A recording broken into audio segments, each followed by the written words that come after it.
Hello à toutes et à tous pour cette vidéo. Alors, ça va être une vidéo vraiment freestyle, hein, vraiment à la cool. D'ailleurs, une bière.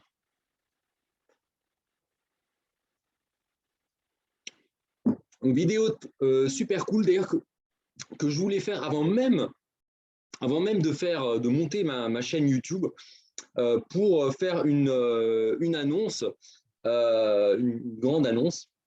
C'est l'atteinte de ma liberté financière. Donc, ça y est, on est en avril 2022 et enfin, ça y est, c'est la fin d'être enchaîné quelque part à l'obligation de devoir vraiment bosser pour un salaire. Alors, ça ne veut pas dire que je ne serai plus jamais salarié. Peut-être que je vais être salarié jusqu'à la retraite, j'en sais rien. Mais en tout cas, je n'ai plus cette contrainte, quelque part, de me dire, mon Dieu, si demain j'ai un souci de santé, si mon patron me vire, si le client, si tel ou tel client ne veut pas travailler avec moi, si, ah mince, comment je vais faire pour payer le crédit de la maison, pour payer les factures, pour subvenir aux besoins de mes enfants, parce que je suis père de famille comme peut-être beaucoup d'entre vous. Là, au moment où je vous parle, ça y est, c'est un peu voilà, c'est la délivrance. C'est vraiment, voilà, c'est vraiment, ça mérite ça mérite une bière.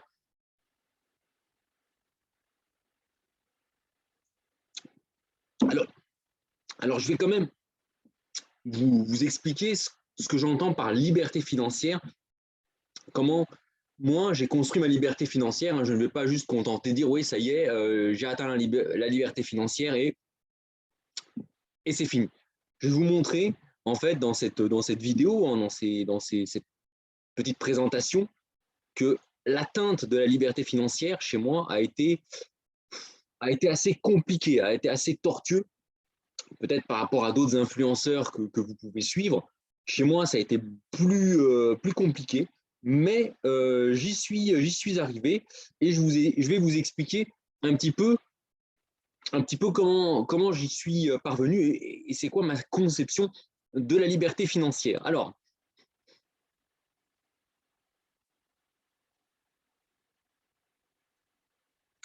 donc ça y est, là vous voyez un petit peu les slides.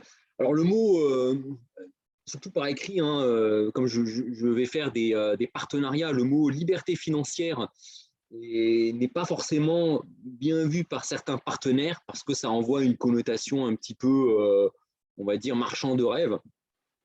Alors j'ai remplacé ça par le titre de cette vidéo qui s'intitule Les cocotiers, c'est maintenant ou pas. Alors le mot cocotier, c'est en référence à un ancien collègue avec qui on rigolait pas mal dans les années 2007-2008 et qui, voilà, parfois on s'amusait à rêver, mon Dieu, si on devenait suffisamment, entre guillemets, riche pour aller sous les cocotiers.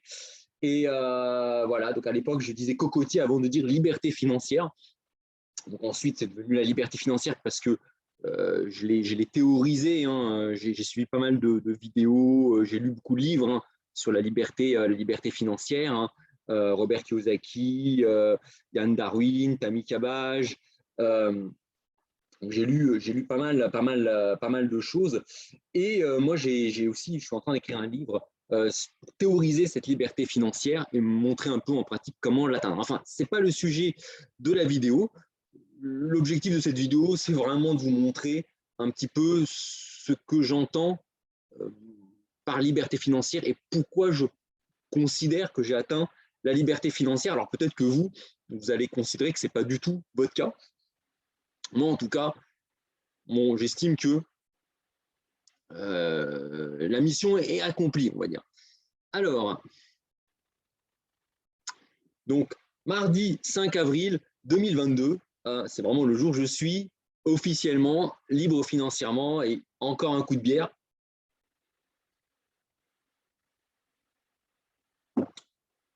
Alors, dans ma vidéo du 18 septembre 2021, j'évoquais une occasion manquée de conquérir ma liberté financière, notamment en fait, durant les années 2004 et 2007, où je n'avais pas assez pris conscience d'investir mon épargne.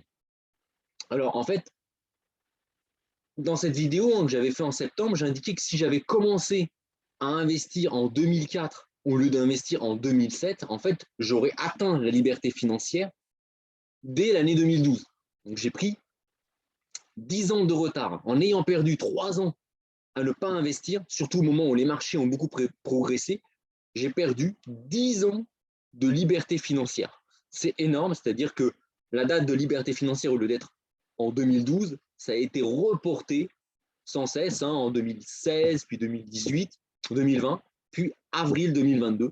Et avril 2022, on y est au moment où je tourne cette vidéo. Donc, je vous mets le lien vers la vidéo où j'avais parlé d'une occasion manquée pour moi d'avoir atteint la liberté financière, d'avoir tenté de conquérir ma liberté financière.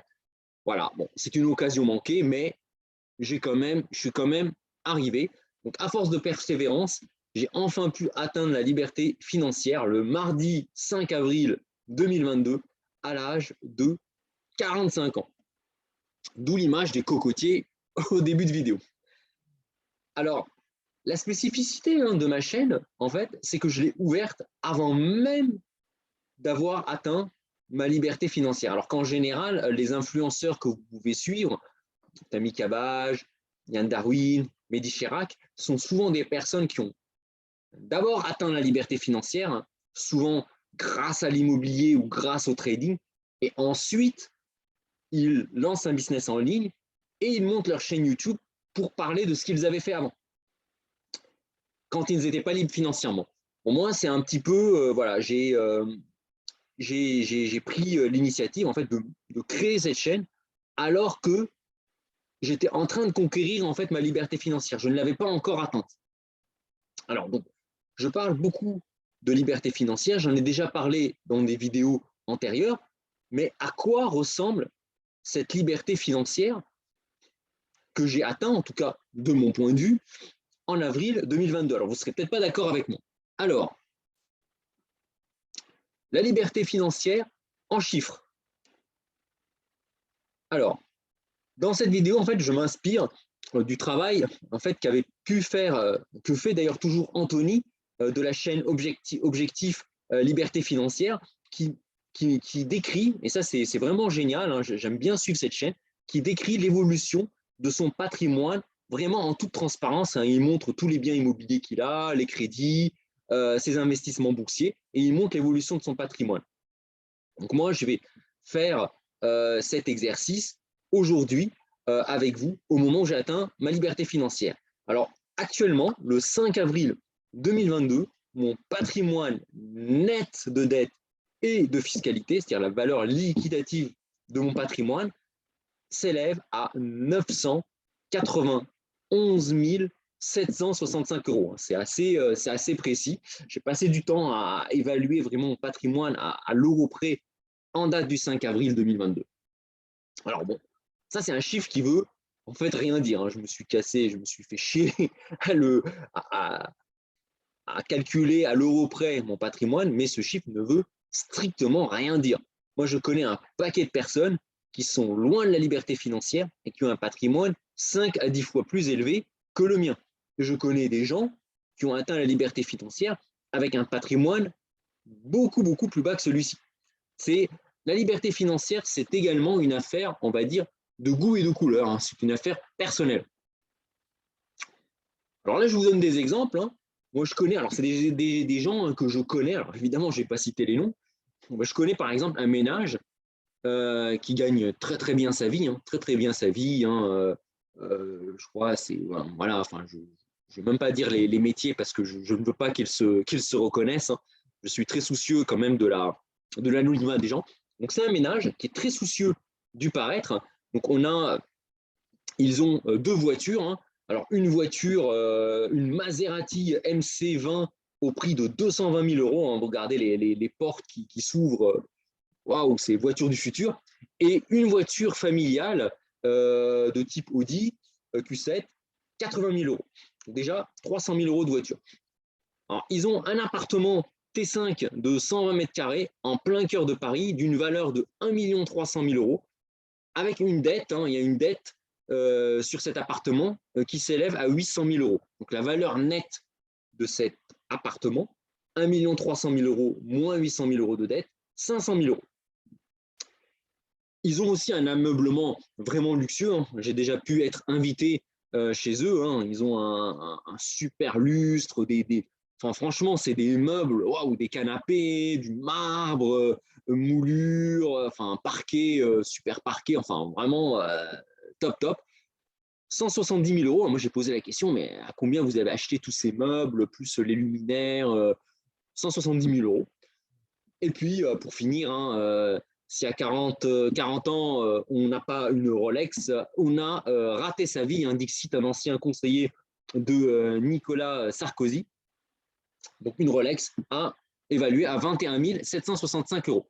Donc, si je fais la somme de tout ça, les deux voitures, l'appartement moins les dettes, l'ameublement, la Rolex, ce ménage dispose d'un patrimoine net quasiment égal au mien, 991 765 euros. Est-ce qu'il est libre financièrement? Je vous pose la question, est-ce qu'il est libre financièrement? Est-ce qu'avec ce patrimoine-là, vous êtes libre financièrement? Bon, il n'y a pas besoin de faire beaucoup de calculs en maths, de mathématiques pour comprendre que, en fait, non. En fait, ce ménage possède, il possède des actifs au sens comptable, mais qui sont en réalité des passifs. Un très bel appartement à Paris, ok, mais il y a encore une dette de 800 000 euros dessus. Donc, l'appartement, il y a des grosses mensualités de crédit à payer pour finir d'être propriétaire de cet appartement. L'appartement, pour le moment, il appartient à la banque. Les voitures, ce sont de très très belles voitures, je ne dis pas, mais on sait très très bien que dans 5 ans, 10 ans, 15 ans, 20 ans, elles vaudront zéro. Une voiture, ça perd de sa valeur dans le temps. Alors la Rolex, bon, oui, il y a des Rolex qui ne perdent pas de leur valeur, c'est des montres de collection. Mais bon, voilà, c'est pas, vous ne pouvez pas aller faire vos courses avec la Rolex et en tout cas, elle ne peut pas générer de dividendes, de coupons ou de loyers. Et puis l'ameublement luxueux, les canapés, les luminaires, bon, ça aura toujours une certaine valeur à la revente, mais c'est pareil, ce n'est pas des meubles, aussi luxueux soient-ils, qui vont vous générer des intérêts, qui vont vous générer de l'argent, des cash flows. Donc, on a ce couple qui, à eux deux, gagne plus de 20 000 euros par mois. Voilà son patrimoine. Donc, évidemment, la liberté financière, ils sont très, très loin d'y arriver. Alors, pour le moment, ils aiment leur métier, tout va bien, ils ont des clients, des chefs sympas, voilà, il n'y a pas de risque en la demeure, mais un accident est vite arrivé. En cas de problème, ça va être vraiment très, très compliqué pour eux. Enfin, j'espère que tout va aller bien jusqu'à la retraite et qu'il y aura une retraite surtout. Voilà. Alors, le deuxième exemple, encore un ménage que je connais, un ménage qui a très bien gagné sa vie, qui a vraiment crapahuté, comme on dit, mais qui a choisi vraiment de vivre chichement, pas prendre de risques, même pour les investissements, vraiment pas de prise de risque, des bons salaires et quasiment aucune dépense. Alors, le ménage vit aujourd'hui dans un logement social, un T4 de 70 mètres carrés en lointaine banlieue de Paris. Donc, il est locataire, évidemment, c'est un logement social, il est locataire. Il paye un loyer de 600 euros par mois après déduction des APL. Alors, vous allez me dire, comment se fait-il qu'un ménage qui a bien gagné sa vie vit dans un logement social? Il se trouve que c'est un ménage, un couple qui s'est connu quand ils étaient étudiants. Et puis, ils ont pris, quand vous êtes étudiant, vous pouvez avoir droit au logement social. Et puis, ils ont gardé le logement social après. La loi un bailleur ne peut plus vous expulser d'un logement social une fois que vous y êtes. Ce sont les lois en France. Alors, évidemment, ils n'ont plus de réduction de loyer. Ils payent un loyer plein. Mais voilà, ils vivent toujours dans ce logement social, ils sont locataires. Ils dépensent en tout et pour tout 500 euros par mois pour les dépenses contraintes. Alors, quand je dis 500 euros par mois pour les dépenses contraintes, j'inclus la nourriture, les vêtements, le chauffage, l'eau, les transports, enfin, toutes les dépenses. Ils s'accordent quelques loisirs pour environ 140 euros par mois. Donc, les dépenses totales de ce ménage s'élèvent à 1 240 € par mois. Voilà. Alors, le patrimoine, donc le ménage a une vieille voiture qui vaut quasiment rien à l'Argus, des meubles qui ont été achetés d'occasion et qui n'ont quasiment plus aucune valeur vénale.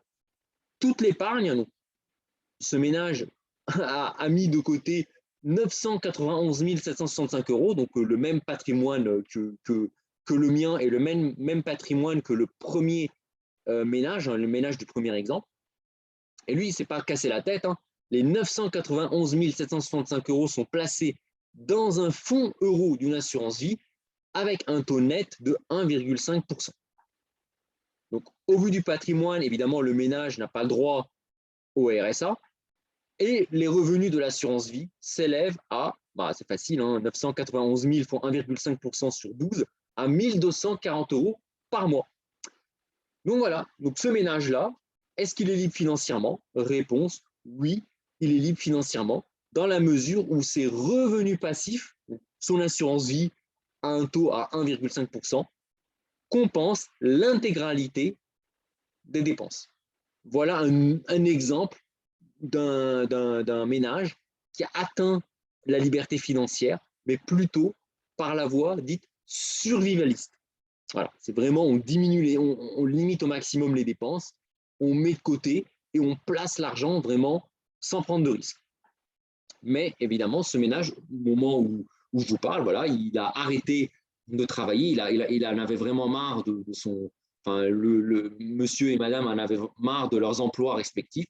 Et aujourd'hui, voilà, ils vivent, on va dire, d'amour et d'eau fraîche. Ils dépensent très très peu d'argent, quasiment pas de voyage. Voilà, il n'y a pas vraiment de plaisir, on va dire, exacerbé. Le paraître n'est pas important, mais ils ont atteint la liberté financière et ils ont, on va dire, un confort de vie peut-être bien meilleur que les gens qui font métro boulot dodo toute la journée, qui se demandent s'ils vont pas être virés du jour au lendemain, etc. Bon, eux sont tranquilles. Donc voilà un petit peu deux exemples d'atteinte de la liberté financière. Alors, je vais parler un petit peu de ma situation détaillée. Alors, comment se répartissent mes 991 000 € et des poussières? Alors, d'abord, j'ai acheté ma résidence principale. Donc là, oui, effectivement, comment dire, j'ai pas appliqué le conseil que donnent beaucoup d'influenceurs, notamment qui proposent des formations immobilières pour conquérir sa liberté financière, qui disent qu'il ne faut surtout pas acheter sa résidence principale. Bon, moi, j'ai acheté ma résidence principale. Alors, ça ne s'est pas fait tout de suite.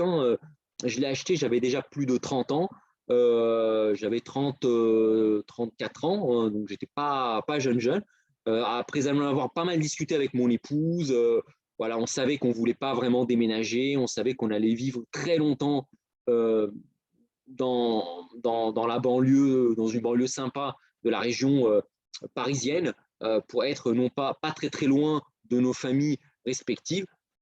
Donc on s'est dit, quitte à vivre très longtemps dans un coin, autant acheter sa résidence principale. Donc la valorisation de la résidence principale est de 500 000 €.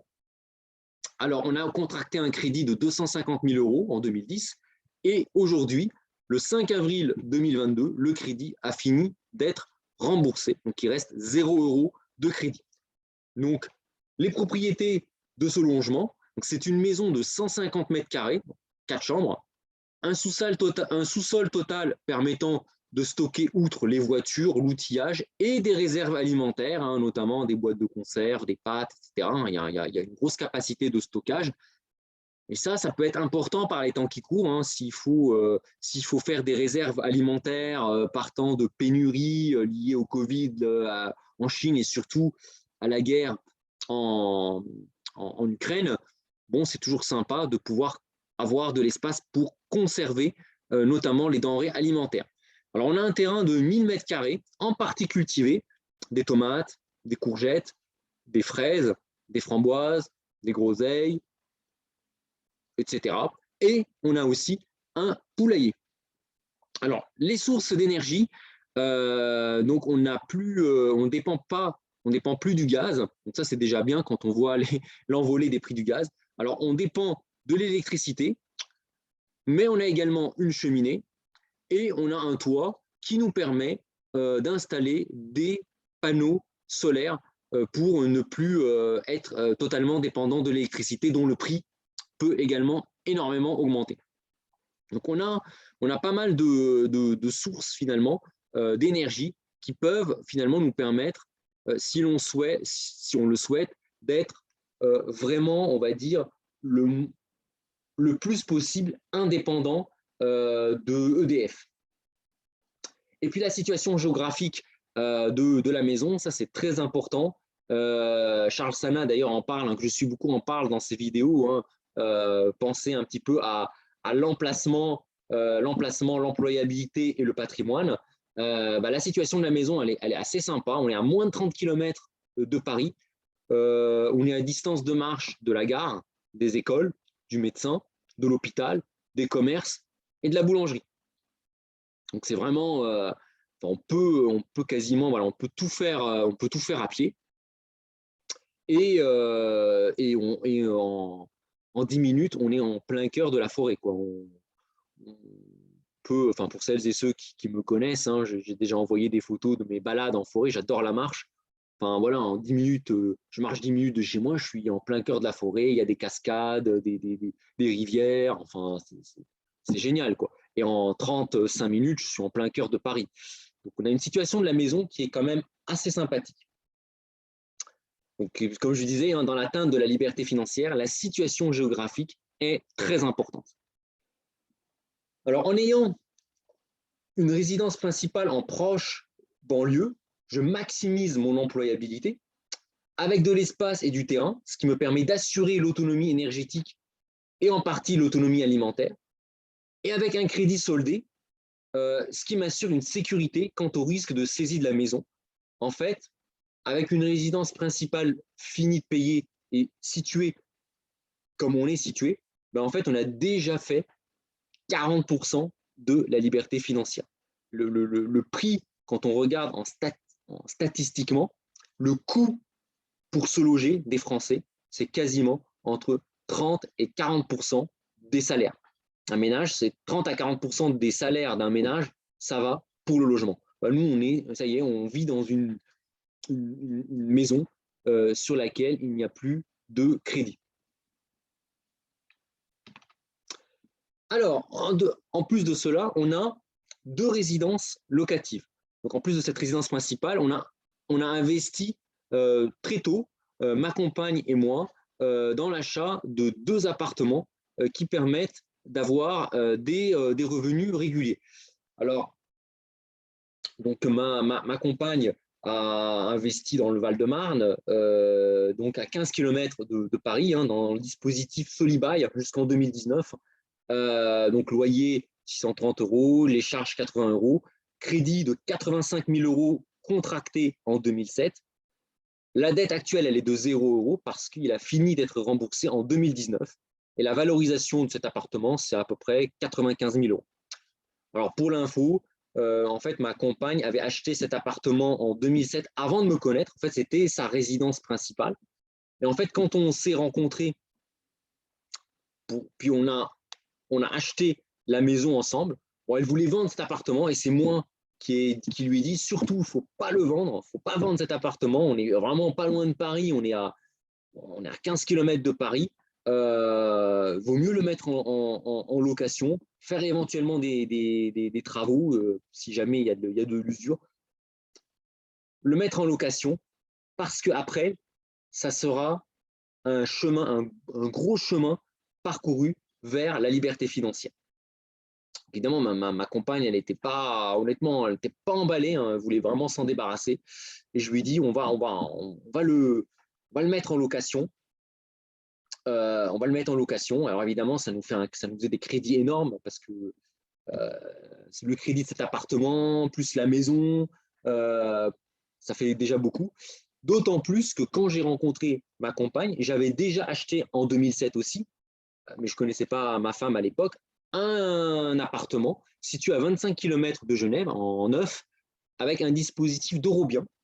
Donc, d'Eurobien, c'est le prédécesseur du Pinel, donc en 2007, et la défiscalisation se terminait en 2021. Donc, à partir de cette année, en 2022, l'appartement passe en régime normal. Il n'y a plus du tout d'avantages fiscaux. Mais cet appartement, bah, je le garde parce que pour moi, voilà, il est très bien situé. J'ai été le visiter, super emplacement. J'ai jamais eu de problème à le louer. Enfin, c'est top.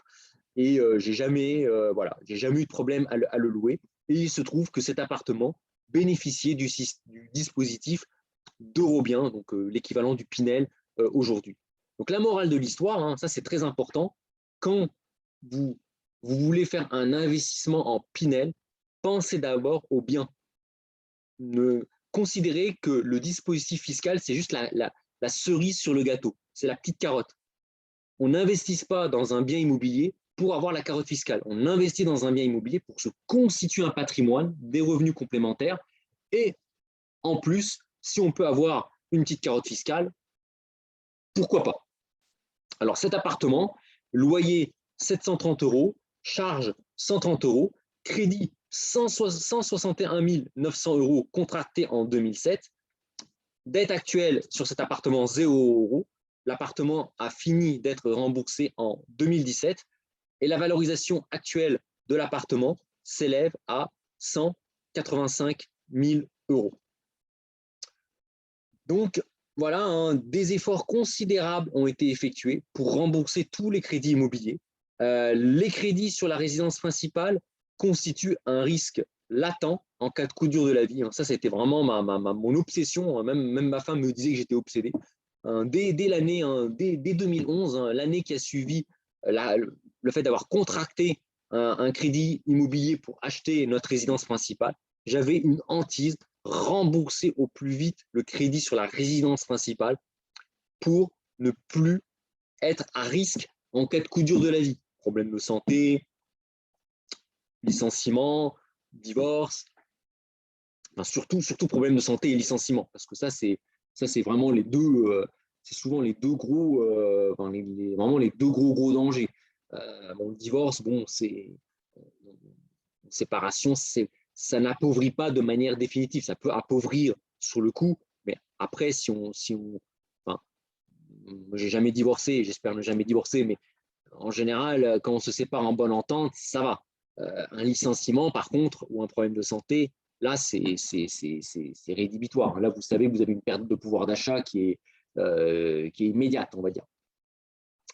Et sur les résidences locatives, on était en cash flow négatif. Alors oui, évidemment, je pense que les formateurs de immobilier vont dire quoi? Il a investi en cash flow négatif. Disons, c'est pas vraiment de l'investissement rentable. Oui. Alors, pour la simple et bonne raison, c'est que je ne suis pas manuel, ça vous le savez. Donc, bon, bah, je voulais investir dans l'immobilier en n'étant pas manuel, en étant assez réfractaire aux travaux. Donc, j'ai dû faire des efforts considérables pour solder les crédits afin d'avoir des revenus passifs au travers de loyers pleins, donc des loyers sans crédit en face. Donc, pour compenser en fait mes lacunes sur le plan manuel, sur le plan des travaux, beaucoup de lacunes là-dessus, bah, qu'est-ce que j'ai fait? J'ai joué un petit peu le survivaliste, c'est-à-dire que j'ai acheté des appartements finalement sans avoir vraiment de grosses décotes, parce que l'avantage d'acheter avec des travaux, c'est de négocier avec le vendeur de très grosses décotes de manière à avoir des cash flows positifs tout de suite. Bon, bah moi, je n'ai pas pu faire ces négociations puisque bah, j'ai acheté finalement des appartements qui étaient quasiment refaits à neuf. Et même l'appartement en dispositif d'Eurobien, c'était un appartement neuf en VFA, vente en état futur d'achèvement. J'ai acheté au prix assez élevé. Alors moins élevé peut-être parce qu'il y avait un couple qui avait pris cet appartement avant moi qui divorçait. Donc j'ai pu récupérer le bien qui avait déjà pris 10% de valeur. Donc ça, j'ai eu quelque part un petit peu de chance là-dessus, mais pas assez pour pouvoir louer avec des cash flows positifs. Donc pour compenser cela, bah, dès que j'avais une hausse de salaire, un bonus, une prime, des plus-values boursières, bah, tout de suite, en fait, je liquidais ces plus-values boursières, cette prime que je ne m'attendais pas à avoir pour, pour aller voir ma banque et faire des remboursements anticipés de ces appartements. Donc, quasiment en 10 ans, hein, en 13 ans, entre 2009 et 2021, j'ai quasiment fait une dizaine de remboursements anticipés, dont 5 sur la résidence principale et 5 sur les deux appartements, les deux résidences locatives, pour compenser le fait que j'étais pas que je suis pas très manuel. Alors j'avais bien calculé mon coût, c'est-à-dire que je me suis dit bon, puisque je ne suis pas rentable sur un chantier, hein, ma valeur ajoutée sur un chantier, elle est quasiment nulle. Moi, avec mes mains, je ne peux pas faire grand-chose. Puis de toute façon, si je fais venir des ouvriers pour organiser un chantier, si jamais il y a des malfaçons, de toute façon, c'est trop risqué, je risque pas de les voir. Donc, qu'est-ce que j'ai fait? En fait, je me suis dit, bon, si j'avais été manuel, j'aurais passé du temps sur mes chantiers. Bah, qu'est-ce que je vais faire? Je vais utiliser le temps que j'aurais dû passer à faire des travaux chez moi le week-end. Bah, je vais faire des heures sup. Je vais faire du zèle quelque part au boulot, au bureau, pour espérer avoir des augmentations de salaire, des avancements de carrière, des bonus que je réinjectais en fait dans le remboursement anticipé des appartements et de la maison. Pareil, une partie du temps que j'aurais pu utiliser si j'avais été doué sur le chantier, bah, je l'ai utilisé pour finalement piloter de manière un peu plus active mon portefeuille en bourse et générer, hein, chaque 2 ans, 3 ans, je générais des plus-values latentes, je réalisais des plus-values latentes que j'utilisais pour rembourser en anticipé les crédits. Donc ça, c'est important, je m'attarde là-dessus parce que le chemin que j'ai suivi pour atteindre la liberté financière est un petit peu différent de celui qu'ont emprunté beaucoup de personnes qui ont atteint la liberté financière grâce à l'immobilier, notamment grâce aux travaux. Moi, je ne suis pas manuel, hein, voilà, c'est pas mon truc, mais voilà, j'y arrive. Alors, j'y arrive beaucoup plus lentement que si j'avais été doué manuellement, hein, ça, il n'y a pas de mystère, mais j'y suis arrivé avec, voilà, avec ma femme, une maison finie de payer, 2 appartements en location finis de payer aussi. Alors, au-delà de ça, évidemment, donc une maison finie de payer, 2 appartements finis de payer, on s'est aussi constitué, hein, ma compagne et moi, tout un tas d'investissements financiers pour, quelque part, hein, c'est un peu le château fort. Hein. Le château, c'est la maison qui finit de payer. Vous avez les 2 tours, hein, les 2 donjons, les 2 tours qui protègent la maison, qui sont les appartements qui sont finis de payer. Et autour des tours, hein, on construit des murailles, hein, des murailles, un pont-levis, etc., qui sont les placements financiers.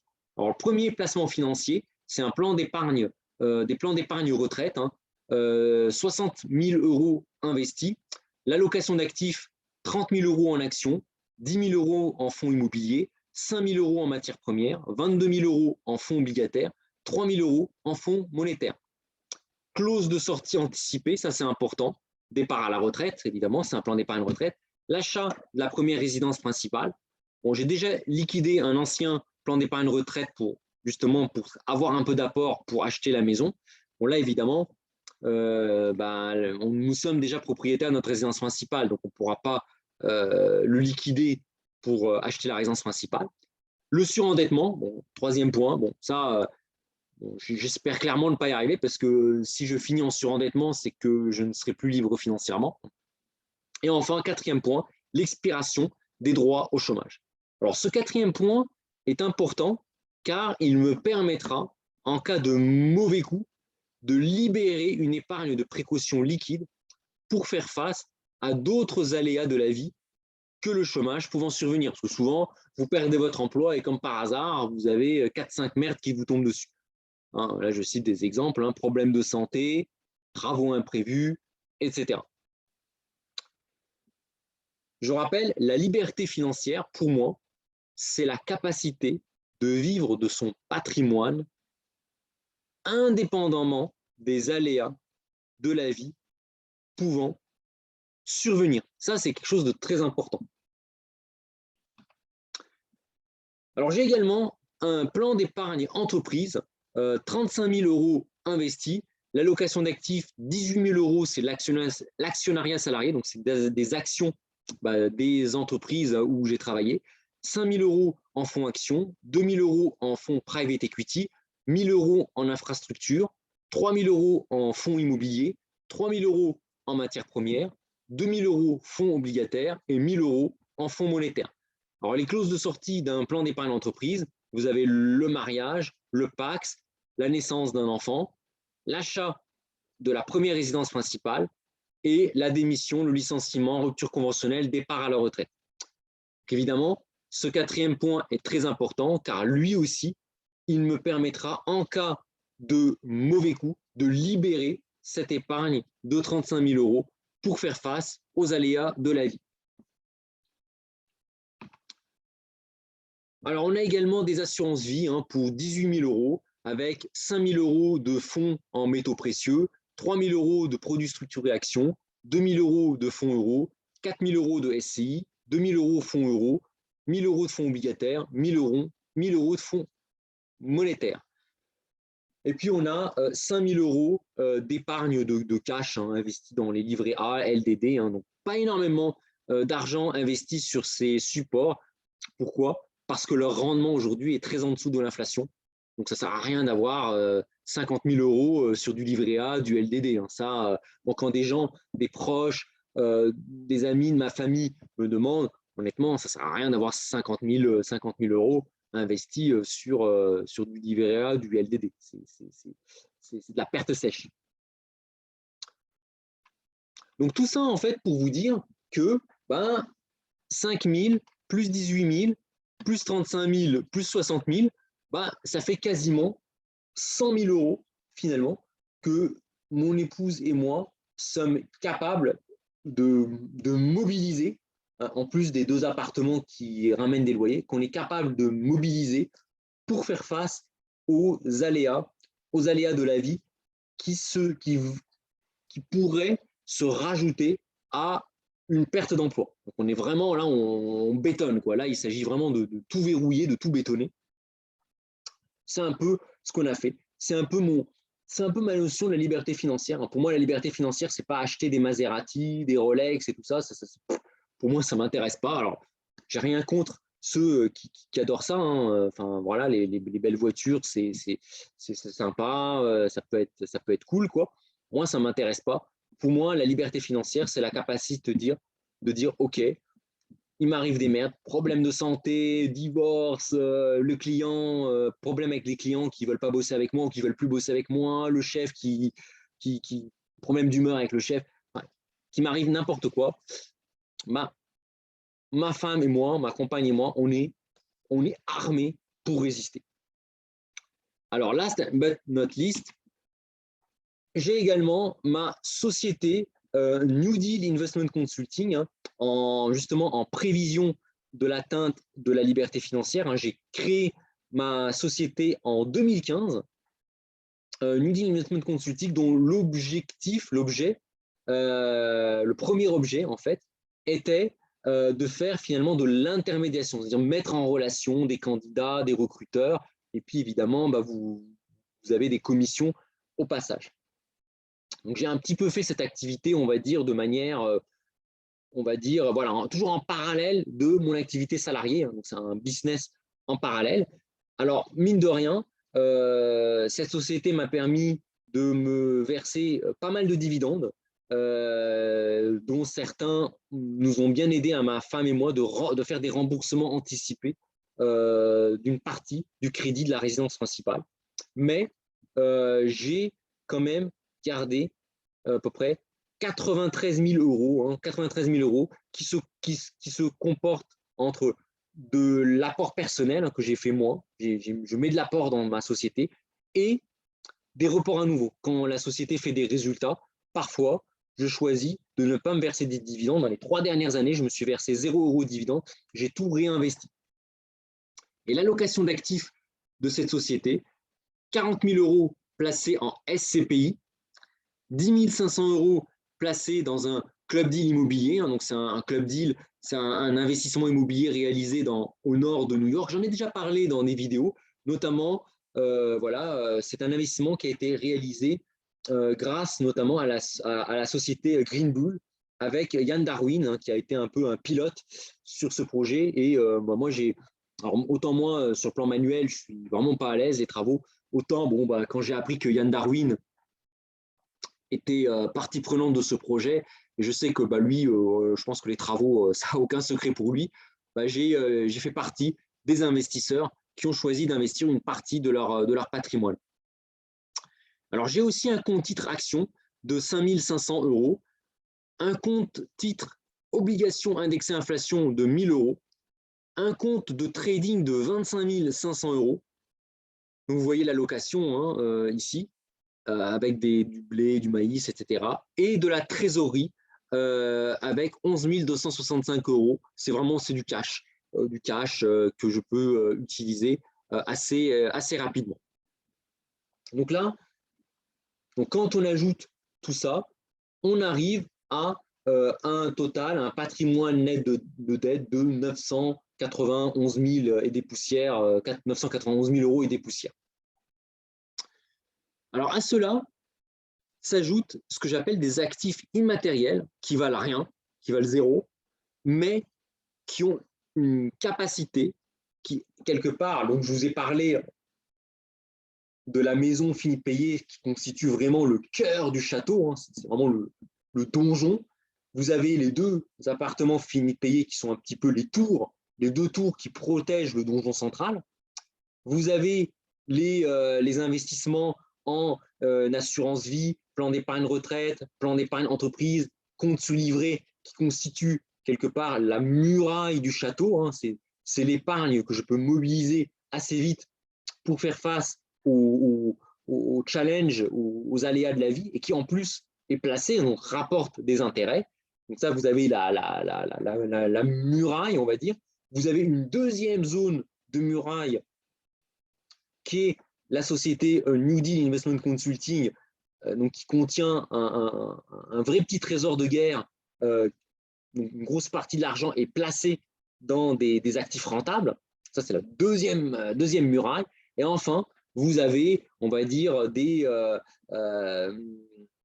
armées, quelque part, pour faire la métaphore avec le château, des bataillons qui sont dans les forêts, qui défendent le château, hein, qui arrivent en éclaireur lorsque les problèmes, lorsque les invasions, les envahisseurs arrivent, qui sont matérialisés par les actifs immatériels. Ces actifs immatériels, c'est quoi? C'est cette activité de chasse de tête, hein, d'apporteur d'affaires, qui est capable finalement de me générer des revenus qui ne dépendent absolument pas de mon activité salariée. Ça, c'est intéressant. Deuxième actif immatériel, c'est l'ouvrage. Le livre « Sortir du métro boulot dodo et conquérir votre liberté financière » qui est fini de rédiger, là, je suis en train, voilà, j'essaye de le faire publier via un éditeur. Après, si je vois que l'éditeur est trop contraignant, je passerai sans doute par Amazon et je le publierai sur Amazon. Je vous en parlerai hein, de ce livre via plusieurs vidéos. Pour le moment, il n'est pas encore publié, donc j'en parle pas. Mais c'est quand même un actif. Hein, c'est un livre, c'est toujours un actif hein, qui peut soit être vendu, soit me permettre de me faire connaître. Troisième actif immatériel, c'est cette chaîne YouTube. Cette chaîne YouTube qui n'a pas réellement de valeur, hein, qui n'a pas de valeur, d'autant plus que je ne demande absolument pas, je ne veux surtout pas de dons. Hein, moi, j'ai envie d'être libre, hein, liberté financière, je veux être libre. Donc je ne veux surtout pas que l'on verse des dons sur ma chaîne. Hein. Je n'ai pas envie de dépendre de certains donateurs, on va dire. Mais cette chaîne-là, quelque part, elle a quand même une valeur immatérielle puisqu'elle me permet finalement de me faire connaître. Et enfin, quatrième point, c'est le site internet hein, au nom de ma société, newdealic.com. Hein, alors, si vous allez sur le site, pour le moment, vous ne verrez rien parce que ce site, il est en cours de développement.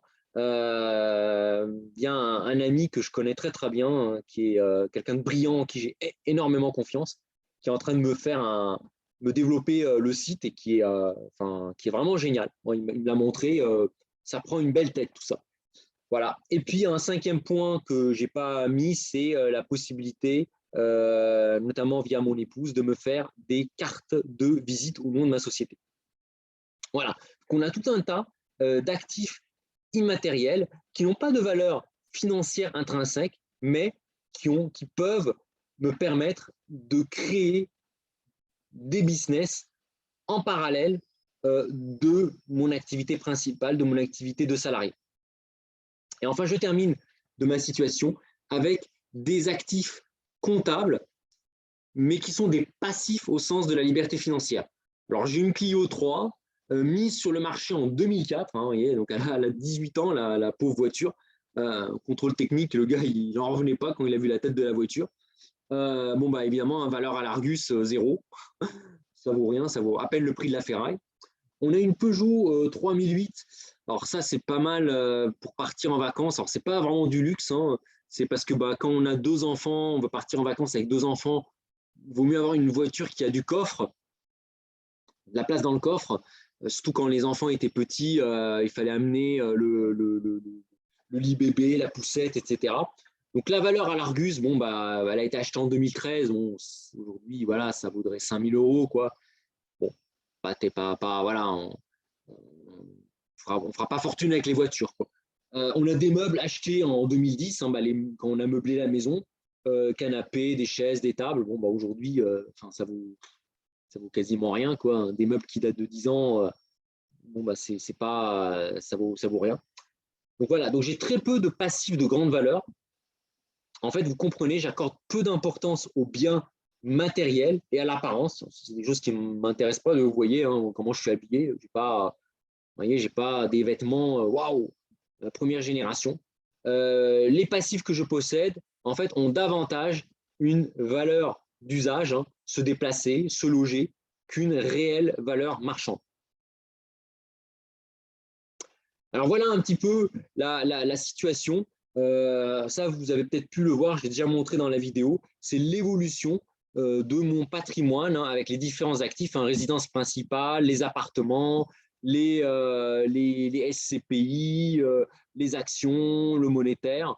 Donc l'évolution de mon patrimoine sur mes 20 ans de carrière. Et là, on voit, alors là, on ne va pas jusqu'en 2022, on s'arrête en 2021. Et là, on voit que le 5 avril 2022, le patrimoine net devient égal au patrimoine brut. Il n'y a plus de dette j'ai plus du tout de dette, hein. Ma femme et moi, nous avons 0 € de dette au moment où je vous parle. Donc ça, en fait, ça c'est très important pour moi. Chacun a sa vision de la liberté financière. Voilà, pour moi, la liberté financière, ce n'est pas nécessairement d'avoir de belles voitures, d'avoir des Rolex, d'avoir tout ça. Ça ne m'intéresse pas. Ce n'est pas non plus le fait de vivre, on va dire, chichement, de vivre, voilà, de dépenser quasiment rien, de manger des pâtes tous les jours. Ma femme et moi, on se fait quand même plaisir. On va partir en Italie pour 3 semaines cet été. On part la semaine prochaine, on se fait une semaine en Normandie. On va se faire aussi un super week-end pour nos 10 ans de mariage. On a quand même une jolie maison. Voilà, on a choisi quelque part, hein, c'est un passif, hein, la résidence principale, ça reste quand même, effectivement, comme le dit Robert Kiyosaki, un passif. On a choisi d'acheter notre résidence principale parce que c'est une belle maison. Moi, j'aime bien faire du jardinage, ça me repose énormément dans ma maison. Voilà, donc on se fait quand même plaisir, hein. On n'est pas survivaliste non plus, mais on n'est pas non plus bling bling. Surtout moi, je suis quand même resté quelqu'un d'assez simple. Je suis né dans un pays en guerre. On parle beaucoup de l'Ukraine aujourd'hui. Moi, j'ai connu les bombardements jusqu'à l'âge de 8 ans. J'entendais le sifflement des canons. Quand les canons tiraient les obus, on entendait un premier boom, puis on entendait ensuite le sifflement, le missile qui parcourt les airs, et ensuite on entendait l'explosion. Donc ça, j'ai connu hein, les bombardements. On a déjà été en cours, hein, j'étais en CE2, et tout d'un coup, en pleine classe, on entendait un sifflement, puis une bombe qui est tombée à 1 kilomètre de l'école où j'étais en train de suivre les cours. Donc j'ai connu une vie assez difficile, hein, assez complexe. J'ai dû m'intégrer à la France hein, et je remercie énormément ce pays, hein, la France, de m'avoir permis de m'intégrer. Hein. Il n'y a pas beaucoup de pays qui offrent la possibilité, qui donnent autant de possibilités de s'intégrer que la France. Et merci beaucoup à ce pays, en tout cas. Les gens ne se rendent pas compte hein, de la chance qu'ils ont, mais on a vraiment un pays qui a énormément d'atouts. Et en tout cas, voilà, moi je réalise la chance que j'ai et je ne veux pas tout gâcher en faisant du bling-bling, voilà, en grillant une partie de mon patrimoine dans des trucs, dans des biens de luxe qui n'ont finalement aucune valeur. Ce n'est pas des actifs, hein, ça ne rapporte rien dans le futur.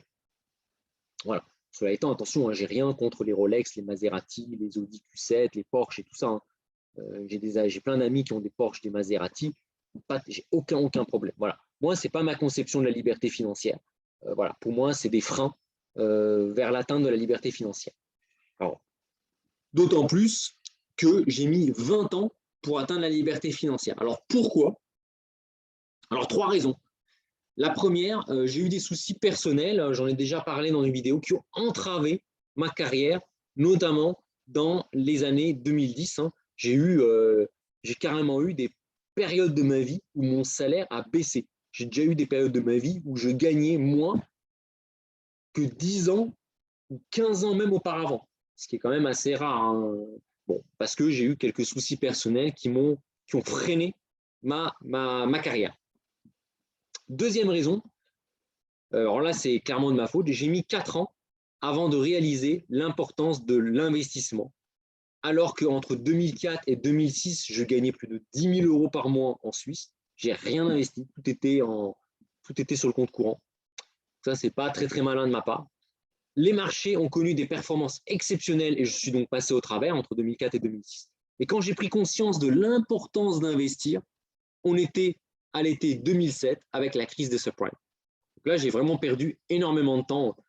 3 ans, enfin, 3-4 ans à ne pas investir, c'est 10 ans de retard pour la liberté financière.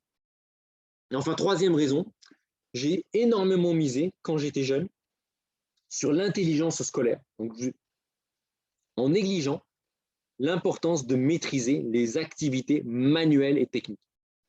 Quand j'étais jeune, hein, c'était vraiment, j'ai tout fait, hein, c'était mon obsession, on va dire. J'ai fait prépa, j'ai fait prépa dans les meilleurs lycées parce que j'avais une obsession, c'était d'entrer à l'école polytechnique.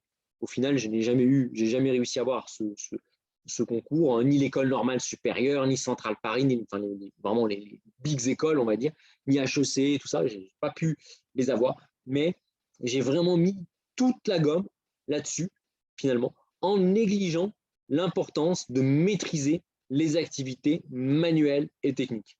Et ça va se révéler être un vrai handicap pour moi, parce que l'absence de maîtrise de tout ce qui touche aux activités manuelles, plomberie, maçonnerie, électricité, menuiserie, me met à l'écart des opportunités d'acheter des biens avec des travaux à faire qui sont les seuls à donner la possibilité d'avoir des cash flows positifs après impôt. C'est ça, à moins d'avoir de la chance, hein, avoir le coup de peau, mais c'est quasiment impossible aujourd'hui d'acheter un bien qui va vous procurer tout de suite des cash flows positifs sans avoir à faire des travaux. Donc ça, malheureusement, j'étais exclu de tous ces biens-là. Je n'ai ainsi pas pu enchaîner l'achat de biens que seuls peuvent permettre d'avoir des cash flows positifs. Parce que souvent, la stratégie, d'ailleurs, que mettent en avant les formateurs immobiliers, vous achetez un premier bien, vous faites des travaux, vous avez des cash flows positifs, vous allez aller voir la banque, vous lui montrez que vous avez fait un bien, que vous l'avez rénové, qui vous génère tout de suite des cash flows positifs. Ce qui vous permet d'intégrer ce cash flow positif dans vos salaires. Du coup, la banque va vous donner accès à un crédit encore plus élevé qu'avant d'acheter votre premier appartement. parce que le cash flow positif va s'ajouter à votre salaire qui vous permet d'emprunter encore plus, faire encore des travaux, avoir encore de nouveaux cash flow positifs et ainsi de suite. C'est ce qu'on appelle enchaîner les biens immobiliers et c'est ce qui explique comment finalement des personnes comme Christopher Wangen, comme Pierre Ollier, comme Mehdi Chirac, comme Yann Darwin ont pu finalement avoir des dizaines de biens à 35 ans en portefeuille, notamment en maîtrisant l'aspect travaux. Et ça, moi, ça a vite été un gros problème pour moi. Donc ça, en fait, ça m'a pas mal bloqué. Et donc, du coup, moi, en fait, dès le premier bien, j'ai eu des cash flows négatifs. Alors, ce n'était pas forcément mauvais, je ne l'ai pas forcément surpayé par rapport au marché, je l'ai acheté au prix du marché, mais forcément, pas de travaux à faire. Donc, cash flow négatif, donc impossibilité pour moi d'enchaîner les biens. C'est pour ça que je suis resté à, finalement, la résidence principale plus 2 biens en location. Impossibilité d'enchaîner les biens parce que je suis tout de suite en cash flow négatif. Voilà. Et enfin, dernier point, comme je vous l'ai dit, j'ai choisi avec mon épouse d'acheter une maison en guise de résidence principale, ce qui a ralenti la conquête de la liberté financière, même si maintenant, au moment où je vous parle, depuis le 5 avril, c'est une force de pouvoir vivre gratuitement dans sa résidence principale, parce qu'on vit gratuitement dans une maison qui nous procure pas mal de prestations, notamment la possibilité de faire de l'agriculture vivrière dans notre terrain, d'avoir un poulailler, d'avoir un toit sur lequel on peut poser des panneaux solaires, on a une cheminée, on a beaucoup de place pour stocker des conserves alimentaires, pour stocker du bois pour la cheminée.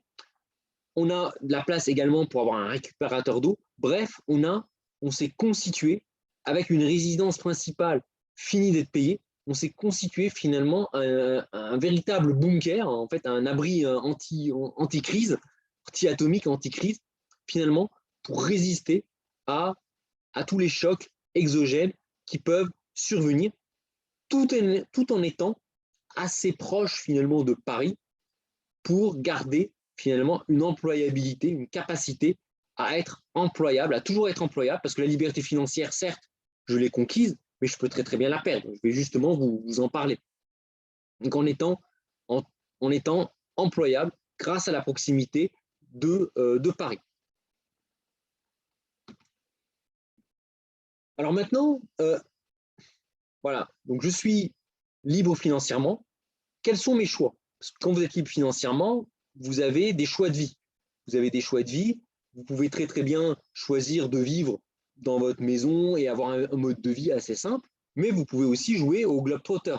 Vous avez beaucoup de personnes qui ont atteint la liberté financière, notamment par exemple, je pense à Théophile Hélier, je pense à Pierre Ollier, je pense à Richard Détente, je pense à Christopher Wangen, à Mehdi Chirac. Ces personnes-là, elles voyagent beaucoup. Pour elles, la liberté financière, c'est la possibilité de pouvoir changer facilement de résidence, de changer de pays, de ne pas être bloqué finalement, de ne pas être coincé la corde au cou, à vivre dans un lieu parce qu'on est pris en tenaille à cause d'un travail que l'on peut quitter. Voilà. Donc il y a soit on choisit quand même de rester parce qu'on aime l'environnement dans lequel on est, soit on choisit la voie tour du monde globe-trotter. Nous, en fait, avec ma compagne, on peut faire les deux. On peut faire les deux. Donc, premier cas, première stratégie, on mène une existence paisible dans notre maison. Bon, là, je vous ai mis des photos. Hein. C'est pas ma maison. Hein.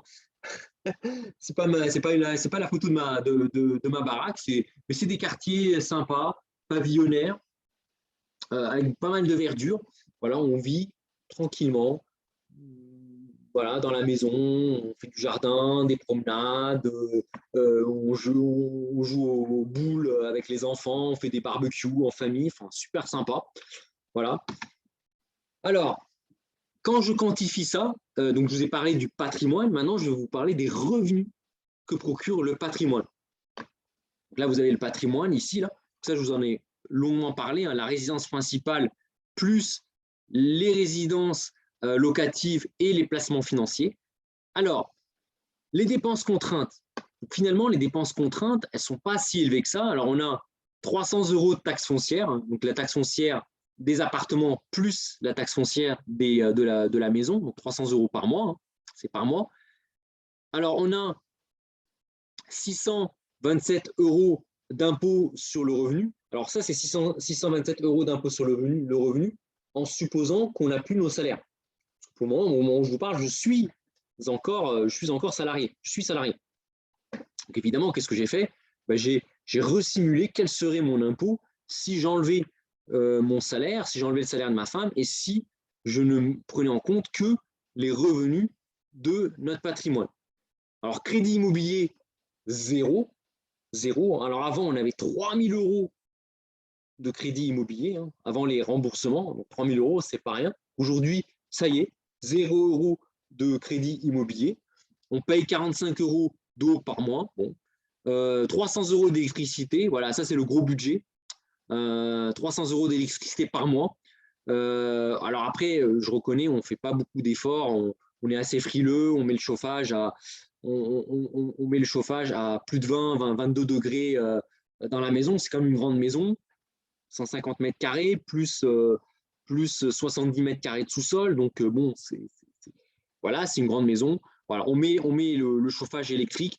Et j'avoue, voilà, on n'a jamais fait marcher la cheminée. On n'a jamais, pour le moment, fait mettre des panneaux solaires sur le toit, alors que le toit nous permet. Bon. C'est quelque chose à considérer. C'est quelque chose à considérer. Pour le moment, on n'a rien fait. Bon, voilà, on a pour 300 €, hein, c'est le gros budget. On a 62 € de téléphone Internet et 250 € de transport. Quand je parle de transport, je parle les cartes Navigo pour prendre les transports en région parisienne. Je rajoute l'essence de la voiture. Je rajoute les assurances, etc., etc. On a 400 € de nourriture par mois et 100 € de vêtements par mois, parce que bon, les enfants, on a 2 enfants, ça grandit, donc il faut changer assez vite de vêtements. Alors, quand je dis 100 €, on va dire on a 500 € par mois, nourriture plus vêtements. Parfois, ça peut être, certains mois, ça peut être 0 vêtements, on n'achète pas des vêtements tous les mois, et 500 € de nourriture. Donc, ce qui nous fait un total de dépenses contraintes de 2085 € à peu près. Sur les revenus, donc on a 2 appartements. Le premier qui ramène 600 € par mois le loyer. Le second qui nous ramène 500 € par mois le loyer, hors charge. On a le compte courant qui ramène 1,25 €. Hein. Parfois, la banque, de temps en temps, par fidélité, là, on a de temps en temps 1 € par mois. Bon, ça, c'est rien. On a les liquidités. Hein. Quand je parle de liquidités, c'est le livret A, les LDD, etc., qui nous rapportent 28 € par mois. On a les obligations, portefeuille obligataire qui rapporte 66 € par mois. Peut-être ça rapportera un peu plus dans le futur avec les taux qui remontent. On a des actions, donc évidemment, hein, 428 € par mois de dividendes et de plus-value réalisée, hein, parce que chaque mois, je réalise, hein, je roll mon portefeuille, je réalise des plus-values pour les replacer ailleurs, hein, je fais tourner mon portefeuille. J'ai un portefeuille aussi matières premières, hein, 37 € par mois, là encore, de réalisation périodique de plus-value.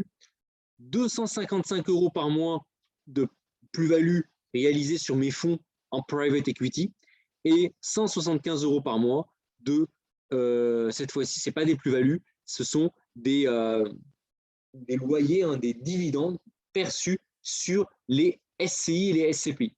Ce qui nous donne un total de 2093 € par mois de revenus vraiment passifs qui ne dépendent absolument pas de nos salaires. Donc là, bingo, voilà, dépenses contraintes, un peu plus de 2 000 € par mois, revenus passifs, un peu plus de 2 000 € par mois.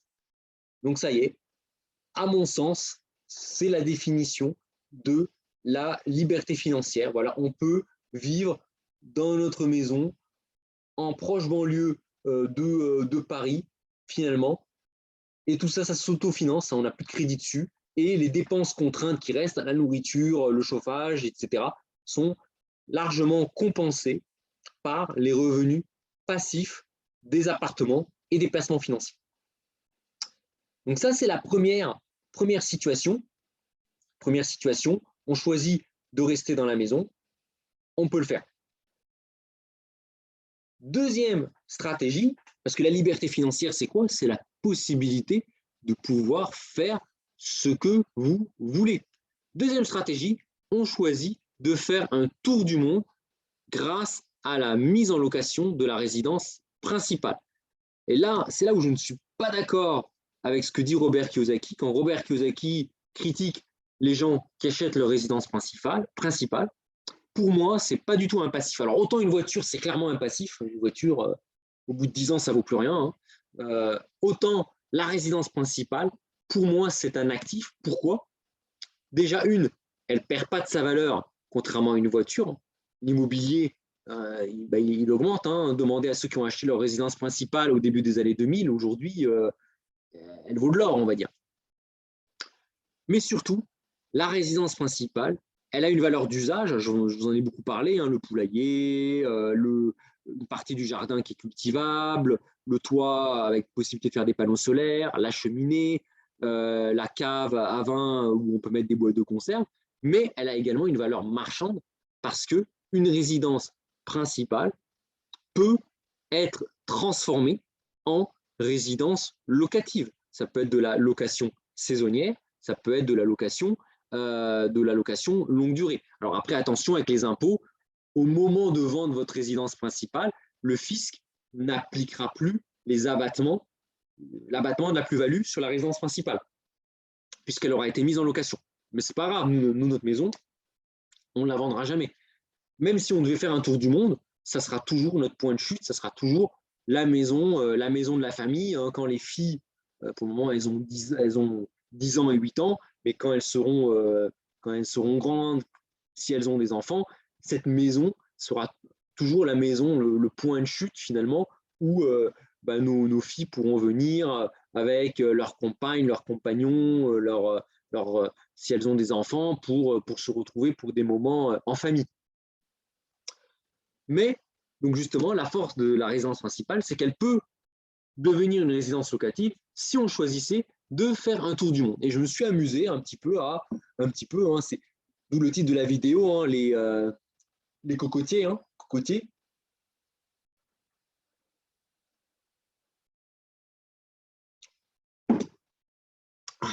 C'est du bien. Si on choisissait de faire un tour du monde, alors que devient les dépenses et le revenu? Alors les dépenses contraintes, la taxe foncière, elle ne va pas bouger, 300 €. Alors les impôts, eux, ils vont augmenter. Ils vont augmenter puisque, évidemment, on a des revenus en plus. Alors évidemment, le crédit immobilier, il n'y en avait pas, il n'y en aura pas. Alors évidemment, l'eau, l'électricité, en fait, on n'a plus du tout de dépenses en France puisqu'on fait un tour du monde. On n'a plus besoin de bouffer. L'électricité, on ne paye plus l'électricité, on met la maison en location, donc on résilie notre abonnement EDF, on le met au nom du locataire. Les téléphones, pire peut-être un peu le téléphone, oui, effectivement. Les transports, on n'a plus besoin, les voitures, etc., les passes Navigo, tout ça, on n'en a plus besoin, on peut résilier. Nourriture, on n'a plus besoin de manger sur place. Alors, il y aura un budget nourriture au moment de faire le voyage, le tour du monde, mais le budget nourriture et vêtements pour vivre en France, lui, il vaut zéro puisqu'on ne vit plus en France pour faire le tour du monde. Les revenus, eux, ils ne bougent pas. Hein. Les 2 appartements sont toujours loués, le compte courant, liquidité. Par contre, la maison, et c'est là, c'est la grande force finalement, c'est qu'une maison située dans un quartier sympa, pavillonnaire, en proche banlieue de Paris, la valeur locative, en location longue durée, c'est à peu près 2 500 € par mois. 2 500 € par mois, évidemment, hors impôt, puisqu'il faut payer l'impôt sur le revenu, ce qui explique pourquoi l'impôt augmente. Et ça, c'est 2 500 € par mois si on choisissait de faire de la location longue durée. Maintenant, si on fait de la location courte durée, et une maison à moins de 30 km de Paris, ça peut se louer assez bien, surtout en période de vacances scolaires, en été, à Pâques, à Noël, ça peut être sympa. Là, on peut monter beaucoup plus haut. Une maison comme ça peut se louer 1000 en été, par exemple, ça peut se louer 1 500 € la semaine. Donc, les 2 500 € par mois, bon, j'ai choisi d'être prudent. Je suis parti de l'hypothèse de location longue durée. Donc, avec ces hypothèses, on a des revenus passifs qui montent à quasiment 4 500, presque 4 600 € par mois. On a des dépenses contraintes en France, on va dire. Après, il faudra dépenser à l'étranger, mais les dépenses en France, donc les impôts et la taxe foncière, qui tombent à 1 586 €, ce qui donne un reste à vivre de plus de 3 000 € net par mois après impôt. C'est tout simplement énorme. Et là, j'ai essayé de comparer ce 3 000 € net par mois, ce que ça donne en fait par rapport au pouvoir d'achat des autres pays. Et là, je me suis amusé, hein, c'est sympa. Je me suis amusé à un petit tour du monde de 2 ans. Et donc, vous voyez, j'ai pris quasiment un grand nombre de pays. Hein. Vous voyez, j'ai pris l'Amérique du Nord, l'Amérique du Sud, l'Océanie, l'Afrique, l'Asie, l'Europe. Donc, j'ai mis le niveau de vie, hein, donc là, j'ai fait pas mal de recherches et tout ça, le niveau de vie mensuel d'un ménage, donc pas d'une personne seule, d'un ménage, parce qu'il y a ma femme et moi et nos 2 filles, le niveau de vie moyen d'un ménage par mois, donc dans chaque pays, le nombre de jours où on pourrait, alors c'est théorique, hein, le nombre de jours où on prévoit de passer dans le pays et le budget que ça ferait. Donc bon, en gros, tour du monde de 2 ans, on passerait 38 jours en Amérique du Nord, hein, Canada, États-Unis, Mexique. Donc ça, c'est le budget. En Amérique du Sud, on ferait un grand nombre de pays, hein, Cuba. Alors évidemment, on a certains pays qui nous plaisent. On a déjà voyagé, on n'est pas des survivalistes. On a fait de beaux voyages. On a été à Venise, on a été au Pérou avec ma compagne, on a été à Cuba. Et donc, voilà, donc Cuba, on a vraiment adoré. On pourrait passer 35 jours. Costa Rica, ça, c'est une grosse destination qu'on aime bien aussi. Le Chili, alors ça, c'est mon dada. Hein, vraiment aller au large de la Terre de Feu, ça a toujours été un rêve d'enfant. Hein. Le Pérou, on y a été. Moi, j'ai adoré le Pérou, hein, 28 jours. Donc, ça nous fait le budget. Hein, l'Océanie, Australie, Nouvelle-Zélande, 11 jours chacun. L'Afrique, hein, y a notamment le Botswana, la Namibie, la Tanzanie, Zanzibar. L'Asie, notamment la Malaisie, le Liban, les Maldives, Thaïlande, le Vietnam, 200 jours, hein, au total. Et l'Europe, évidemment, où on resterait pas mal de jours. Donc là, en fait, ce que je me suis amusé à faire, j'ai colorié en vert, en fait, tous les pays où un couple, en travaillant, un couple qui bosse à 2, hein, avec 2 salaires pleins, quel est le salaire moyen dans chaque pays. Et en fait, tous les pays en vert, là, dont les cellules sont colorées en vert, c'est les pays où, en fait, les gens, en bossant, gagnent moins que les revenus passifs, en fait, que notre reste à vivre. C'est-à-dire que nous, comme j'avais dit, hein, juste avant, on a 3007, on aurait 3007 € de reste à vivre, hein, donc pour manger, voilà, après, en louant la maison, 3007 € par mois de reste à vivre. Et là, en fait, vous avez énormément de pays, en fait, où finalement, les gens, même en bossant, même lorsque le couple bosse, en fait, ils n'arrivent pas au salaire de notre reste à vivre. On n'arrive pas à 3000 € par mois. Là, on a énormément de pays. On a le Mexique, le Cuba, la Jamaïque, l'Argentine, même le Chili, le Brésil, la Colombie, enfin, énormément de pays. Voilà, on a l'Afrique du Sud, on a quasiment tous les pays d'Afrique, hein, la Tanzanie, le Botswana. En Afrique, on a énormément de pays, hein, dont le Liban, les Maldives, le Sri Lanka, le Vietnam, la Thaïlande, la Russie, la Turquie. Voilà. Et même en Europe, vous avez pas mal de pays, hein, la Croatie, la Bulgarie, le Monténégro, la Slovaquie, et la France. Alors la France, c'est une exception parce qu'on a notre résidence principale qui est en France. Donc, on a un grand nombre de pays en fait où finalement, on n'a même pas besoin de mettre de côté avant pour faire le tour du monde. En fait, le fait d'avoir chaque mois 3 000 € en plus qui arrivent directement sur notre compte, bah, il suffit avec la carte Visa finalement internationale, finalement, on peut chaque mois dans les pays retirer de l'argent sans consommer notre patrimoine en fait. Et donc ça c'est très intéressant en sommant tous les budgets de tous les pays. Alors il y a des pays où le niveau de vie est plus élevé que notre reste à vivre, des pays où le niveau de vie est inférieur, et en sommant tout ça sur 2 ans, donc ça en fait un des pays, et en divisant par 24, donc ça nous fait 72 122 € consommés sur 2 ans, donc pour visiter, pour voyager, pour vivre pendant 2 ans dans ces pays, ce qui nous donne un budget mensuel, donc en divisant par 24, de 3 007 € par mois, ce qui est quasiment la même chose que notre reste à vivre mensuel.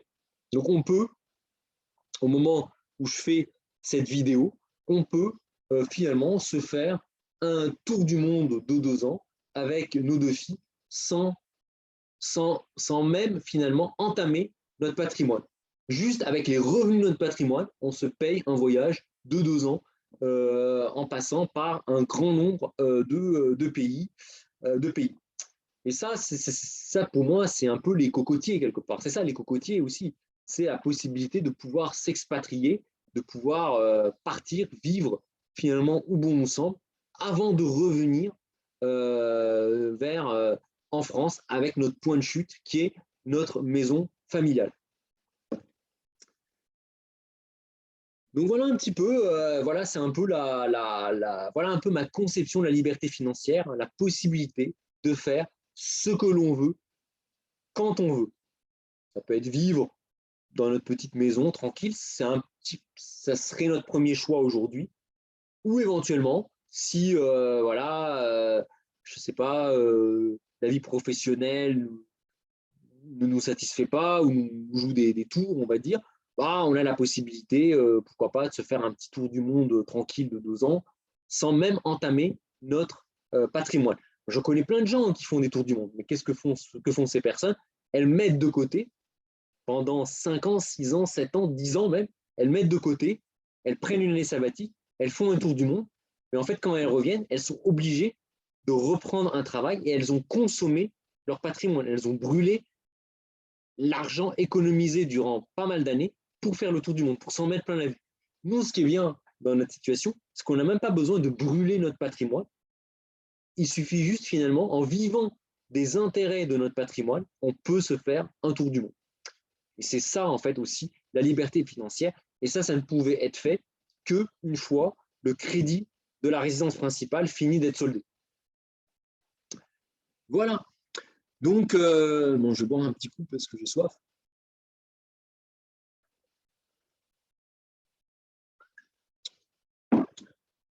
Alors, être libre financièrement, c'est bien.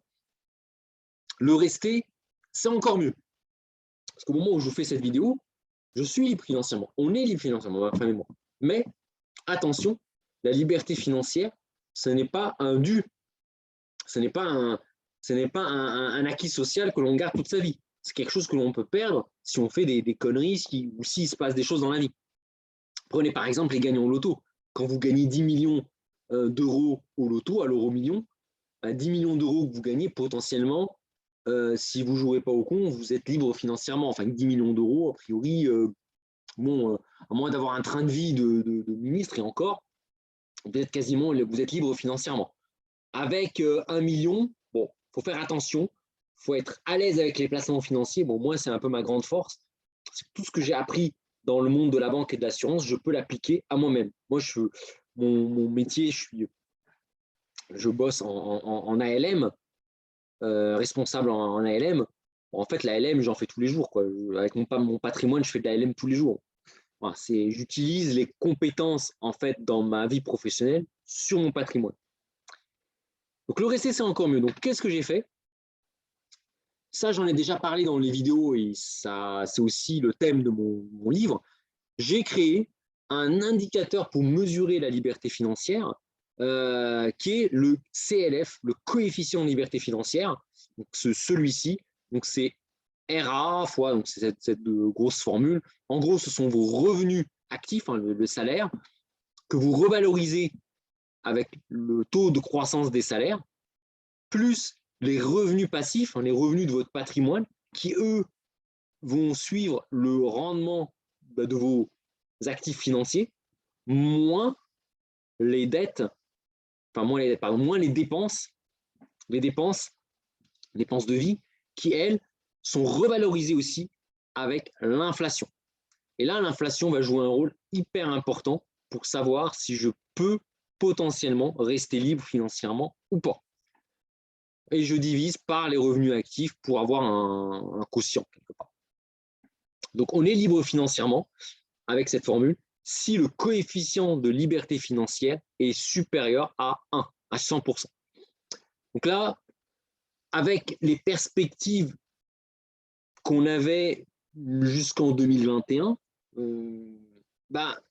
voilà, c'est ça. On a le livret A qui rapporte 1%, les obligations d'État qui rapportent 0,2%, les obligations d'entreprise 2%, les actions 8%, private equity, alors là j'ai mis 0, forex 0, les matières premières qui rapportent 8%, les SCPI qui rapportent 2%, l'immobilier 2% et l'inflation 2%. Donc j'ai pris des hypothèses d'inflation de 2% et de croissance assez soutenue à 3-4%. Ce qui est le cas, enfin pour la croissance, c'est le cas au moment où je vous parle, et l'inflation, il y a encore à peine un an, on était encore à même pas 2%. Il y a encore quelques mois, on était à 1, et quelques pourcents en Europe, et surtout en France. Donc avec ça, au moment où je vous parle, vous voyez, alors le bleu, c'est l'évolution de mon coefficient de liberté financière passé, dans le passé. Là, on voit hein, la bosse, là, en 2004, j'ai failli, hein, j'ai vraiment failli devenir libre financièrement, mais j'ai pas du tout placé mon argent, et puis après, ça a baissé. Et là, au moment où je vous parle, ça y est, c'est la frontière entre le passé et le futur, hein, en avril 2022, j'ai un coefficient de liberté financière de 100%. Et là, je projette l'évolution de mon coefficient de liberté financière dans le futur avec les hypothèses de loyer, d'inflation, de performance des actions, etc. Donc on voit que le coefficient de liberté financière, si je me débrouille bien, restera au-dessus de 100%. Donc le coefficient de liberté, donc ma femme et moi, on est quasiment assurés d'être libres financièrement sur les 25-30 prochaines années. Donc quasiment une situation de rentier. Et là, on a l'évolution du patrimoine, quand on projette notre patrimoine avec les hypothèses sur les actions, les obligations, etc. Voilà, on voit que sans forcément trop se fouler, voilà, même jusqu'en 2025, en 2025, on peut même se permettre d'alléger notre poids, le poids des actions dans notre portefeuille pour prendre moins de risques et continuer finalement à voir notre patrimoine croître tranquillement, juste avec les intérêts du capital, finalement sans avoir à se casser la tête à mettre au boulot dodo. Donc là, ça y est, on arrive finalement à un stade, à un niveau où le patrimoine peut nous permettre d'assurer notre train de vie actuel. Ça, c'est vraiment important. C'est la définition, pour moi, de la liberté financière. Définition, on va dire, littéraire, possibilité de faire ce qu'on veut quand on veut, sans avoir à dépendre de quelqu'un, quelque chose, mais aussi définition mathématique avec une formule qui permet justement de formaliser tout ça. Donc voilà, là on ne prend pas particulièrement de risque, on laisse le patrimoine s'apprécier tranquillement à un rythme un peu plus élevé que celui de l'inflation. Donc ça, c'est la situation, on va dire, telle qu'elle prévalait avant le Covid et puis surtout la crise ukrainienne. Et d'ailleurs, pour moi, alors là, nos dirigeants alors dès qu'il y aura un problème d'inflation, c'est la faute à Poutine, hein, il a bon dos. Pour moi, la goutte d'eau de la guerre en Ukraine cache en réalité un raz-de-marée monétaire déversé par les banques centrales au travers de la planche à billets. Et c'est ça qui constitue la réelle menace.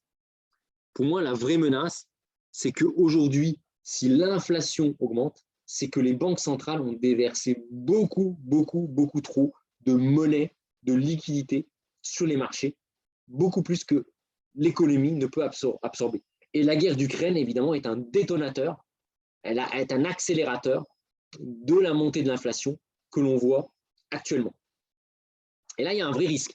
Il y a un vrai risque parce que avec 2% d'inflation et une croissance de 2-3%, on voit que la liberté financière, finalement, elle est gagnée, elle est assurée, mais avec les nouvelles hypothèses que je vous mets là, elle n'est pas gagnée la Coupe du Monde. Alors, on a des perspectives d'inflation et de croissance très inquiétantes. Donc là, je vous ai pris l'enquête du FMI qui a été faite ce mois-ci, en avril 2022. Donc le FMI voit l'inflation se stabiliser à quasiment 7,5% en Europe. C'est énorme. On n'est plus du tout à 2%. On est à 7,5% en Europe d'inflation chaque année. Et je vais vous montrer dans un graphique ce que c'est que 7,5% d'inflation, comment ça tue votre patrimoine. C'est impressionnant. Et cette inflation, avec les pénuries, l'Ukraine, la Chine, etc., va générer un effondrement de la croissance. Et là, on voit l'effondrement de la croissance, 7% de croissance en 2021. Cette croissance ne sera plus que de 2,9% en 2022. Donc là, pour le moment, on est au premier semestre 2022, donc on est encore à des rythmes de 4-5% de croissance.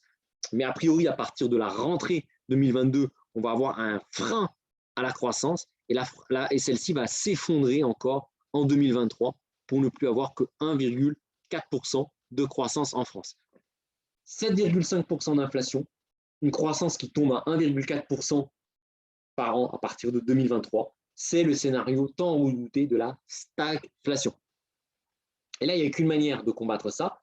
Patrick Artus en a parlé il n'y a pas longtemps, je crois, il en a parlé hier, je crois, ou avant-hier, sur Ecorama. La seule manière de vaincre cette inflation, selon lui, c'est de monter les taux à 6-7%. Il faut donner un gros coup de boost sur les taux d'intérêt, quitte à provoquer une grosse récession, un crack sur les marchés, de manière à purger les actifs, purger l'économie, pour que tout reparte un peu comme au début des années 80. Alors, ce n'est pas si simple, le monde est beaucoup plus endetté que dans les années 80, mais c'est un peu ce que préconise Patrick Artus, et moi, je suis plutôt d'accord avec cela. Malheureusement, ce n'est pas le chemin que vont emprunter les banques centrales. Les banques centrales vont essayer de faire durer le suspense, et on risque d'avoir un scénario de stagflation qui pourrait durer pas mal de temps. Alors, pour le moment, on voit l'inflation, mais on ne voit pas encore le ralentissement de la croissance. Le marché de l'emploi est encore dynamique en France.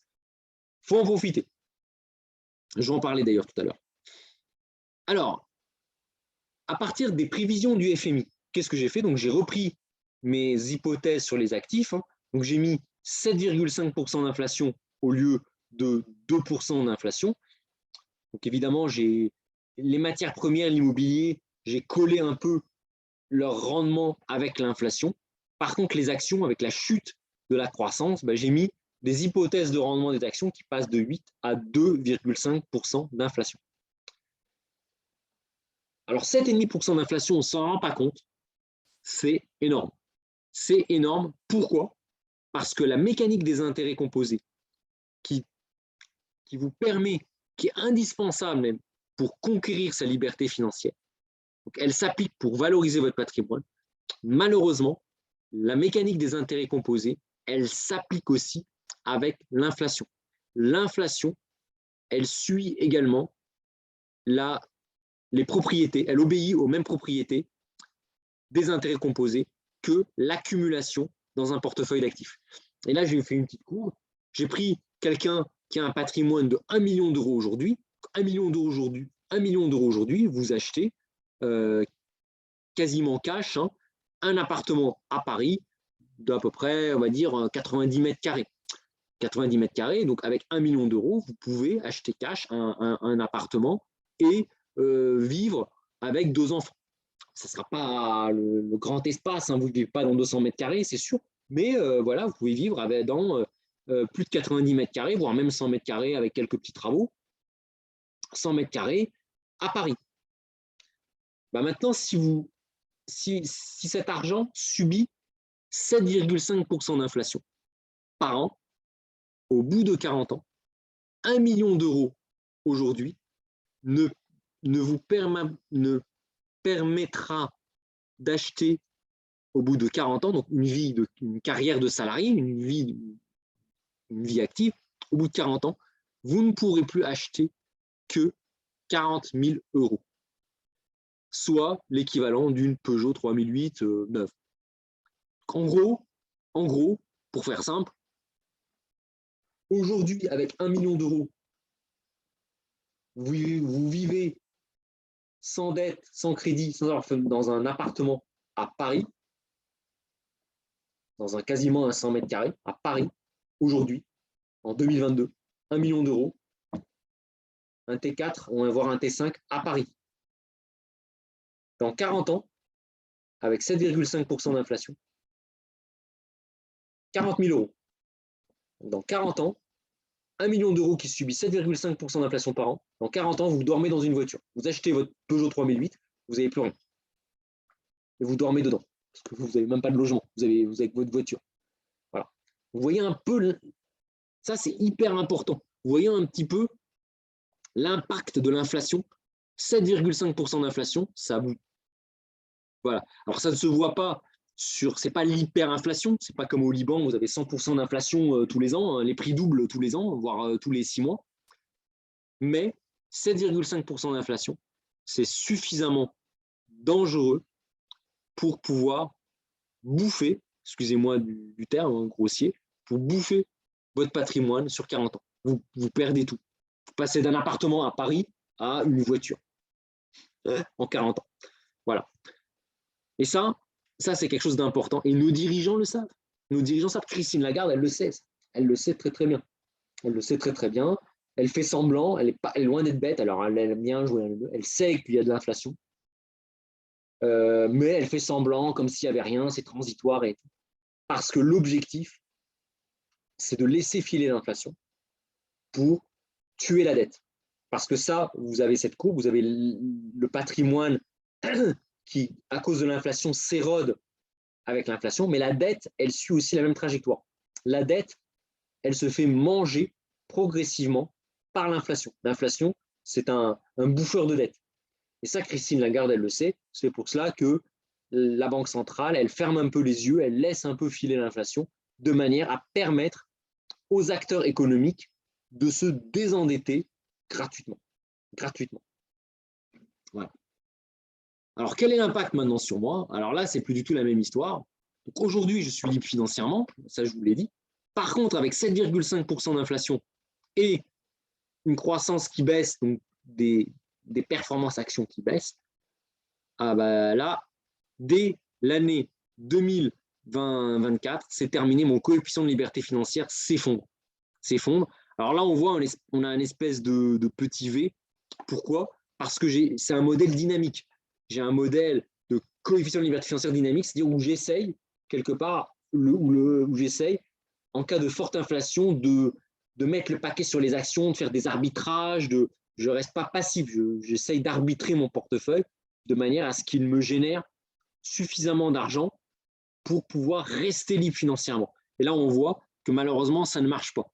Je perds d'abord la liberté financière, je fais des arbitrages et malheureusement, je finis par perdre totalement le contrôle de la situation et à la fin, j'ai quasiment, voilà, en gros, voilà, je ne pourrais pas, avec 2%, avec 7,5% d'inflation, rester libre financièrement très longtemps. Donc ça, c'est un peu le paradoxe, c'est que au moment où je vous parle, je suis libre financièrement, avec des hypothèses d'inflation de 2%, qui est l'objectif de la Banque centrale européenne. La Banque centrale européenne, c'est dans son mandat, elle ne doit pas laisser l'inflation filer à plus de 2%. Malheureusement, elle ne va pas le faire, elle va fermer les yeux, elle va laisser l'inflation filer. Et avec 7,5% d'inflation, malheureusement pour moi, adieu les cocotiers. Il n'y a plus de cocotiers. Bon, voilà. Et paradoxalement, alors là, c'est ça qui est marrant, c'est que mon patrimoine, qui est placé, paradoxalement, il termine à quasiment à plus de 8 millions d'euros. Alors, c'est ça qui est très marrant. Regardez, et c'est là que c'est important. Et ça, c'est hyper important, je vous le disais en début de vidéo, ne pas confondre la richesse pécuniaire. Ah, j'ai 500 000 euros, j'ai 1 million, j'ai 5 millions d'euros, avec la liberté financière. Je vous montre le graphique. Ça, c'est ma situation. La projection de mon patrimoine avec une inflation de 2%. Au bout en 2050, j'aurai à peu près 2 millions, 2 millions 500 000, 2 millions, 2 millions 500 000 euros, mais je reste libre financièrement. Vous voyez, c'est un peu le paradoxe. C'est que j'arrive à la retraite avec 2 millions 500 000 euros en étant libre financièrement, avec une inflation à 7,5%. Je perds ma liberté financière au bout de 4 ans, hein, au bout de 3 ans même, et pourtant, paradoxalement, je finis avec un patrimoine financier de 8 millions d'euros. Vous voyez un peu le paradoxe? Moi, je préfère finir avec 2 millions ou 2,5 millions d'euros et rester libre financièrement, plutôt que terminer avec 8 millions d'euros, mais obligé faire jusqu'à 70 ans, faire métro boulot dodo, parce que malheureusement, mon patrimoine n'arrive pas, en fait, les intérêts de mon patrimoine n'arrivent plus du tout à couvrir l'inflation qui s'auto-alimente. Et ça, il y a un peuple qui connaît ça très très bien. Mon ancien pays, le Liban, connaît les Libanais, si les Libanais vous m'entendent, connaissent ça très très bien. Aujourd'hui, les Libanais sont tous, sans exception, millionnaires en livres libanais. Il y a peut-être de cela une dizaine d'années, bon, 1 million, voilà, 1 million de livres libanaises, bon, il fallait les avoir. Aujourd'hui, vous êtes même, tous les Libanais sont millionnaires en livres libanaises. Ils sont donc tous, sans exception, plus riches en livres libanaises qu'il y a 4, 5, 6 ans. Mais en réalité, ils sont tous plus pauvres qu'avant. Pourquoi? Il y a encore 2 ans, avec 1 $, vous achetez 1500 livres libanaises. Aujourd'hui, je crois qu'avec 1 $, vous achetez 20 000 livres libanaises. Donc la livre libanaise, elle a perdu quasiment 20 fois sa valeur. Elle a été divisée par 20, par 10. Donc c'est comme si les salaires des Libanais, en réel, ont été divisés par 10. C'est monstrueux. Moi, je connais des Libanais qui, pour rien au monde, n'étaient prêts à quitter le Liban. Certains se reconnaîtront s'ils voient ma vidéo. Aujourd'hui, ils ont dû quitter le Liban. Le Liban est devenu un enfer. Voilà. Pourtant, les Libanais sont millionnaires en livres libanaises. Voilà la situation. Avec 7,5% d'inflation par mois, je serai multimillionnaire en euros dans 30 ans, 8 millions d'euros de patrimoine. Mais, voilà, avec 7,5% d'inflation sur 30 ans, la baguette de pain, elle vaudra 100 euros, quoi. Donc, voilà. Je serai millionnaire en papier toilette, quoi. Donc, voilà. Donc ça, c'est vraiment important. Vraiment, c'est important. Si j'ai un conseil à vous donner, il faut vous abstraire du chiffre. Ah, j'ai un patrimoine de tant de milliers d'euros, de tant de millions d'euros, de tant de centaines de milliers d'euros. Ça ne veut rien dire. Ça ne veut rien dire. Ce qui est important, c'est dans quoi votre patrimoine est investi pour vous protéger, pour vous procurer des revenus, pour être capable de dire, d'envoyer balader éventuellement des patrons un peu indélicats qui vous vont faire n'importe quoi. 2, vous protéger contre les aléas de la vie, dont l'inflation. C'est ça le plus important. C'est pas, ça sert à rien, enfin vos billets, vous n'allez pas vivre avec, hein, ça sert à rien. Vous n'allez pas retirer 1 million d'euros et puis compter vos billets comme Picsou. Hein. Ce qui est important, c'est l'argent, il faut le faire travailler, il faut le faire circuler, il faut le faire fructifier. Voilà. Alors, bon, évidemment, moi, je ne vais pas rester inactif face à ces menaces. C'est pour ça que le titre de cette vidéo s'est intitulé « Les cocotiers, c'est maintenant ». ou pas? Vous voyez? Mais c'est un point d'interrogation. Moi, voilà, je vais me battre et j'ai mis en place des stratégies pour sauvegarder ma liberté financière. Alors, les stratégies, elles sont de trois natures. La première, elle consiste à dynamiser ma situation professionnelle. Donc là, j'ai pris un poste dans le conseil. Donc je bossais dans une compagnie d'assurance. Donc là, je pars dans le conseil. Donc là, évidemment, je vais avoir un poste plus dynamique, donc avec des perspectives d'évolution salariale qui peuvent rivaliser avec l'inflation. Clairement, si je fais bien si j'atteins mes objectifs, bon, il n'y a pas de raison que je ne progresse pas en matière de package au même niveau que l'inflation, voire mieux. Mais attention, qui dit carrière plus dynamique dit aussi prise de risque accrue. Et donc, il faudra que je sois capable de surperformer par tous les temps. Voilà. Donc, c'est une prise de risque que je prends. Bon, après, voilà, j'ai un patrimoine, j'ai plus de crédit, bon, voilà. Mais c'est une prise de risque que je prends pour justement avoir des revenus qui puissent caler à l'inflation. Première stratégie. Deuxième stratégie, donc ça, celle-là, elle est faite, hein, puisque j'ai eu ma proposition d'offre d'emploi que j'ai acceptée. Deuxième axe, alors lui, il n'est pas vraiment en passe d'être fait, mais j'y réfléchis sérieusement, c'est investir dans l'immobilier rentable. Alors vous allez me dire, mais attends, Alix, il y a un problème, l'immobilier rentable, tu nous as tout le temps dit que tu n'es pas doué sur le plan manuel. C'est vrai, c'est vrai. Une stratégie pour faire de l'immobilier rentable consiste, immeuble de rapport, je ne serai jamais, à 45 ans, je ne serai jamais un grand manuel, hein, c'est clair. Par contre, je peux m'associer avec des personnes complémentaires.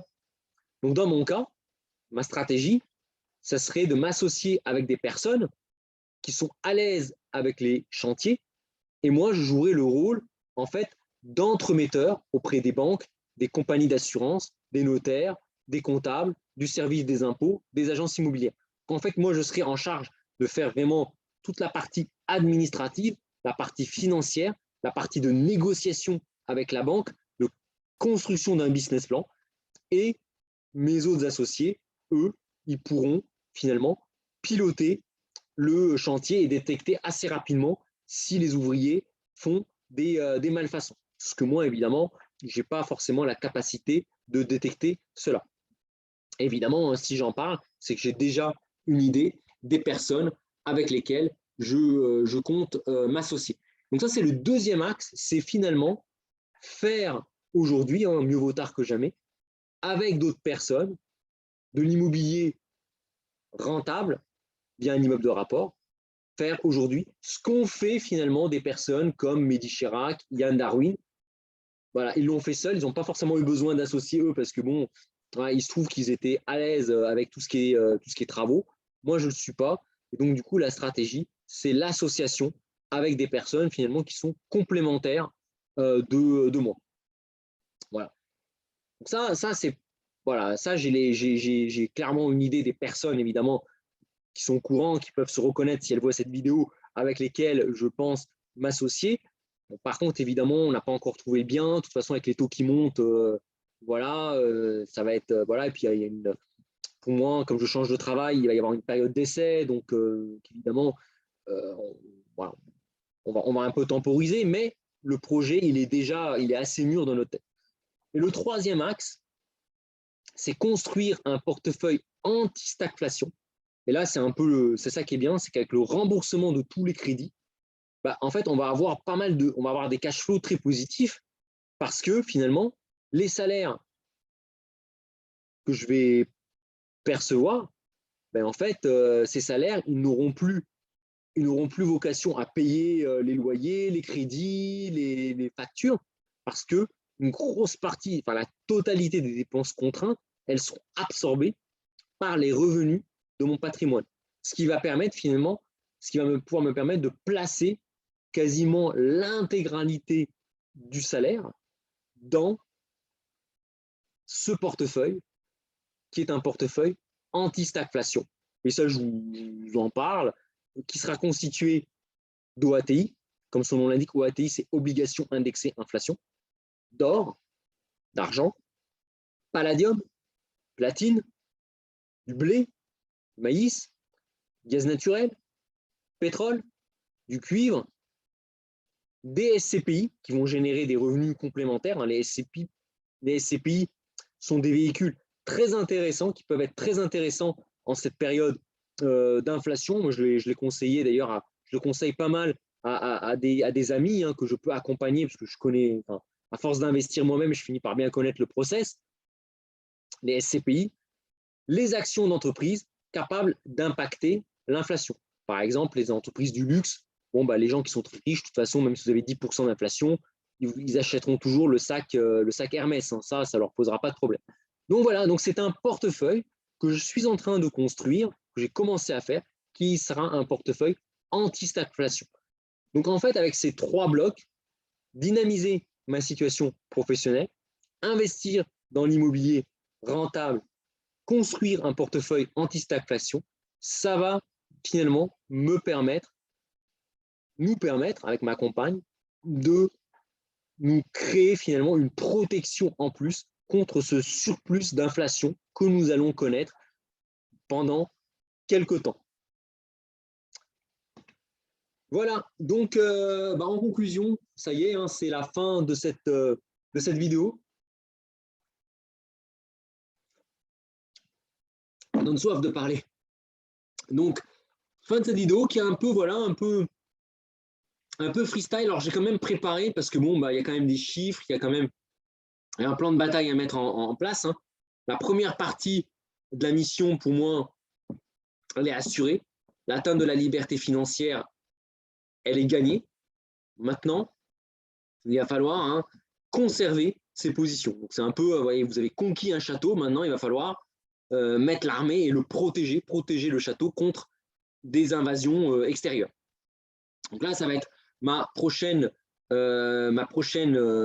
étape de ma stratégie. Et donc, du coup, voilà, ça va être un petit peu l'objet. Et je pense que tout ça va s'annoncer assez passionnant. Assez passionnant. Et voilà, en tout cas, je vous continuerai à partager avec vous des vidéos de l'évolution de mon portefeuille. Alors, peut-être pas de la totalité de mon patrimoine, parce que de toute façon, un bien immobilier, il va pas évoluer chaque semaine. Pareil pour les SCPI, pareil pour tout ça. Mais par exemple, la construction du portefeuille anti-stagflation, ça, je vous le montrerai. À chaque point de marché que je ferai, je vous montrerai son évolution. Et aussi, si jamais avec les associés, on se lance dans ce projet d'acheter un immeuble de rapport, je filmerai, j'essaierai de filmer avec le consentement des artisans, bien sûr, de filmer les artisans avec leur consentement et l'évolution du chantier, ce qui me permettra moi aussi de me former un peu sur le terrain, parce que je ne suis pas du tout, travaux, c'est pas mon truc, mais voilà, donc je continuerai à partager avec vous l'évolution, un peu mon évolution professionnelle, mais aussi surtout l'évolution patrimoniale, parce qu'évidemment, voilà, aujourd'hui, entre l'inflation, le régime des retraites qui est menacé, franchement, moi aujourd'hui, voilà, je ne veux pas compter sur tel ou tel candidat à la présidence de la République, parce qu'ils servent d'abord leurs intérêts et les intérêts des lobbies qui les financent, bien plus que les intérêts, finalement, de nous tous, de la classe moyenne. Donc moi, je préfère prendre en main mes finances pour pouvoir conquérir la liberté financière. Ça a été 20 ans de ma vie, quelque part. 20 ans de ma vie, dont 14 ans de lutte commune avec ma compagne. Et là, la deuxième étape, ça sera de protéger, de conserver cette liberté financière et évidemment de partager aussi avec vous toutes les idées que je peux avoir. Voilà, écoutez, en tout cas, j'étais vraiment ravi d'avoir pu partager tout ça. Voilà, une vidéo vraiment freestyle. Hein, je pense, voilà, je pense pas que je vais en faire la publicité sur les réseaux sociaux, sur LinkedIn. Voilà.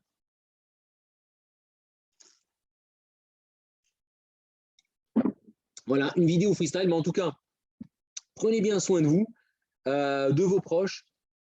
Les mois, les années qui arrivent vont être compliqués, vont être très intéressants, mais ça va être compliqué, ça va être sport, mais en tout cas, voilà, s'il y a une chose à retenir, c'est, comme disait Robert Kiyosaki, donc je n'étais pas d'accord avec lui sur la résidence principale, prenez soin de vos affaires.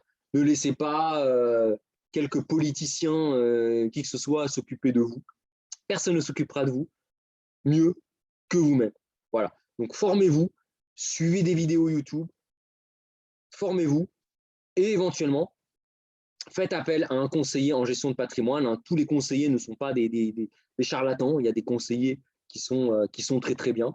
Voilà, le premier bien que j'ai acheté en Dorobien en 2007, c'est un CGP qui me l'a proposé et c'était un très beau produit. Voilà. Donc il y a des gens bien. Je ferai une vidéo pour présenter les critères pour sélectionner un bon CGP. Mais voilà, ça sera un autre sujet. Voilà. Ben, écoutez, passez une très très bonne soirée. Très bonne journée en fonction de l'heure, la date à laquelle vous verrez cette vidéo. Prenez soin de vous et j'espère vous retrouver à bientôt pour de nouvelles aventures. Salut tout le monde!